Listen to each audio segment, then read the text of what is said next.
আজকে আমি বাড়ির সবার জন্য কিন্তু এই এক বাটি ছোট ছোট কেটে রাখা খাসির চর্বি দিয়ে এত কম মশলায় ঘুগনি বানিয়েছি, যেটা খেয়ে তো বাড়ির সবাই আমার প্রশংসায় পঞ্চমুখ। সো হ্যালো গাইস, কেমন আছো তোমরা সবাই? আশা করি সবাই খুব ভালো আছো। আর একটু নতুন মিনি ব্লগে তোমাদের সকলকে ওয়েলকাম।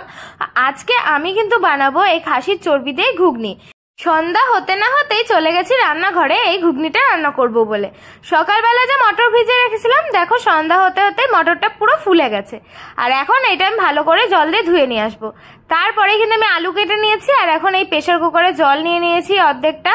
তারপরে মটরগুলো দিয়ে দিয়েছি, আর তার সাথে যে আলুগুলো আমি কুচি কুচি করে কেটে রেখেছিলাম সেগুলোও কিন্তু দিয়ে দিয়েছি।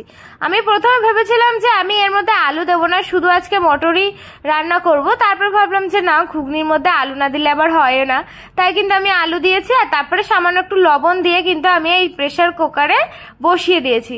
3টে সিটি হলেই কিন্তু আমি নামিয়ে নেবো। আর এই দেখো ঘুগনির সাথে রুটি বানানোর প্রস্তুতি চলছে, আর রুটিটা কিন্তু বানাচ্ছিল ঠাকুমা।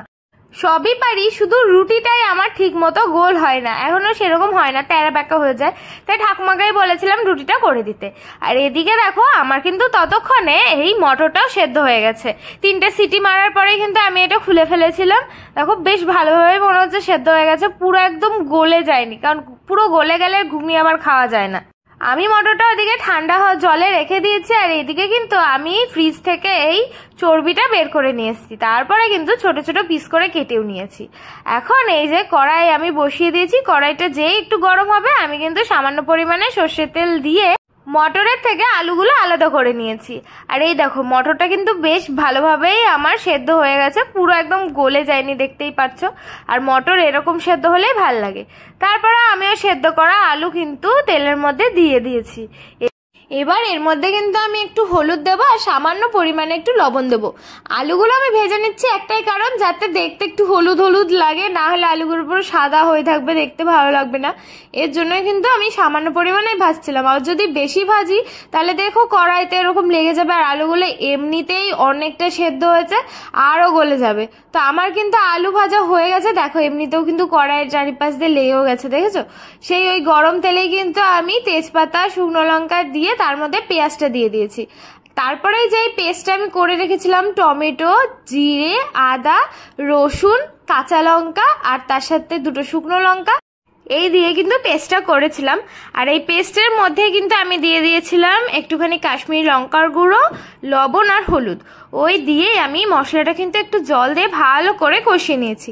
তারপরে যে চর্বিগুলো আমি ছোট ছোট টুকরো করে কেটে রেখেছিলাম, এই চর্বিগুলো এখন এই মশলার মধ্যে দিয়ে ভালো করে আমাকে এখন এই চর্বিগুলোর গায়ে মশলাগুলো লাগাতে হবে বলে ভালো করে নাড়িয়ে নিচ্ছি। দেখো চর্বিগুলো যেহেতু একটুখানি গলতে টাইম দিতে হবে, তাই কিন্তু আমি আগে ভাগেই চর্বিগুলোর গায়ে যখন সমস্ত মশলা এরকম ভাবে লেগে যাবে, তখনই কিন্তু আবার একটু জল দিয়ে আবার কষিয়ে নেব। যেই আমার ভালোভাবে কষানো হয়ে গেছে, তারপরে কিন্তু এই সেদ্ধ করে মটর যে করে রেখেছিলাম ওটা আমি এর মধ্যে দিয়ে দিয়েছি। এবার এই মটরের সাথেও কিন্তু আমার মশলাটা ভালোভাবে লাগাতে হবে, তাই আমি কিন্তু আবার খুন্তিতে দেখো নাড়াচাড়া শুরু করে দিয়েছি। মটর দিয়েও কিন্তু অনেকক্ষণ ধরে আমি কষিয়েছি, কারণ চর্বিটা গলার ব্যাপার আছে একটা। তো অনেকক্ষণ কষানোর পরেই দেখো ঠিক কালারটা এরকম এসেছে। তারপরেই কিন্তু আমি এর মধ্যে দিয়ে দেবো এই ভেজে রাখা আলুটা। তো এই আলু দেওয়ার পরেও কিন্তু আবার আমাকে খানিকক্ষণ কষাতে হবে, কারণ এই চর্বি দিয়েছি, না হলে আমার অনেক আগেই ঘুগনি রান্না হয়ে যেত। চর্বির জন্যই আমাকে অনেকক্ষণ ধরে কষাতে হচ্ছে। তো আলুগুলোর গায়ে যখন মশলাগুলো ভালোভাবে লেগে যাবে, তখন কিন্তু আমি আবার এর মধ্যে সামান্য জল দেবো। জল দিয়ে কিন্তু এটা ঢেকে রাখবো। তো এইভাবেই কিন্তু আমি অনেকক্ষণ ধরে এটা কষিয়ে কষিয়ে রান্না করেছি। তোমরা যদি চর্বি দিয়ে রান্না করো, কেমনভাবে রান্না করো আমাকে কিন্তু কমেন্টস করে জানাবে। তো এবার দেখো ঢাকনাটা খোলার পরে ঠিক টেক্সচারটা এরকম এসেছে। তাই ভাবলাম যে এর মধ্যে যতটা পরিমাণে জল লাগবে ততটা পরিমাণে জল আমি দিয়ে দিই, কারণ আমার কষানো পুরো ভালোভাবেই হয়ে গেছে। তাই দেখো আমি কিন্তু জল দিয়ে দিয়েছি, আর জল দেওয়ার সাথে সাথেই দেখো কালারটা ঠিক চেঞ্জ হয়ে গেছে। তোমরা কে কেমন ভাবে রান্না করো সেটা কিন্তু আমাকে অবশ্যই কমেন্টস করে জানিও, কারণ আমার মা যেহেতু খাসির মাংস খেতে চায় না, তাই আমার বাড়িতে কিন্তু এই চর্বি দিয়ে ঘুগনি কোনোদিনও হতো না। মাংস দিয়ে ঘুগনি হয়, বাট চর্বি দিয়ে তো একদমই হতো না।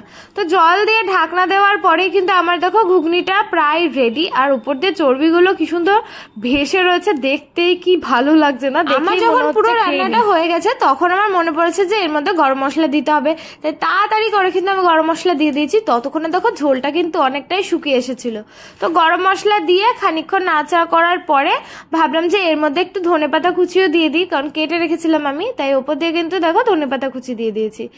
এখন খানিকক্ষণ নাড়াচাড়া করার পরেই কিন্তু এটা নামিয়ে নিলেই আমার গরম গরম এই খাসির চর্বি দিয়ে ঘুগনি পুরো রেডি। আর চর্বিগুলো দেখো কি দারুণ লাগছে, তাই না? একদম গলে যায়নি, পুরো আস্তে আস্তেই ছিল।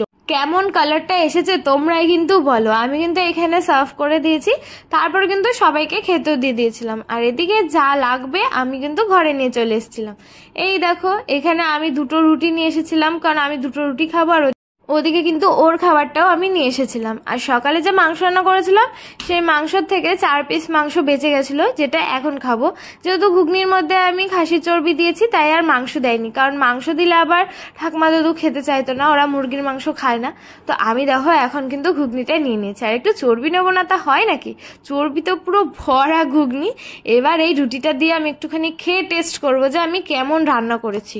এর আগে আমি কোনোদিনও ঘুগনি রান্না করিনি বাড়িতে, এই ফার্স্ট টাইম রান্না করেছি। তার জন্যই কিন্তু আমি এতটা আনন্দে ছিলাম যে নিজের রান্না নিজে খেয়ে দেখবো যে কেমন রান্না করেছি আমি।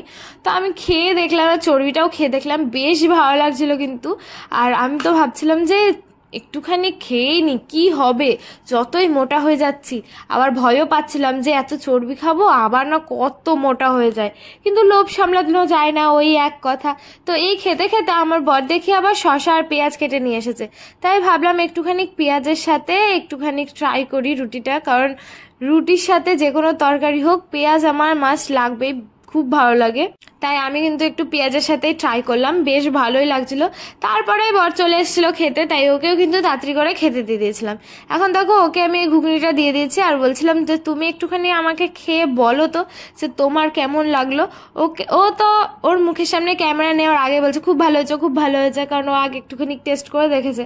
আর এদিকে টিভি নিয়ে ব্যস্ত রয়েছে। তো বন্ধুরা, তোমরা কিভাবে খাসির চর্বি দিয়ে ঘুগনি রান্না করো আমাকে কমেন্টস করে জানিও। আর আজকের ভিডিওটা কেমন হচ্ছে সেটাও কিন্তু কমেন্টস করে জানিও। ভালো লাগলে লাইক শেয়ার করে দিও, আমার পেজটা ফলো করো। তো আজকের জন্য বাই, দেখা হচ্ছে নেক্সট ভিডিও, বাই বাই।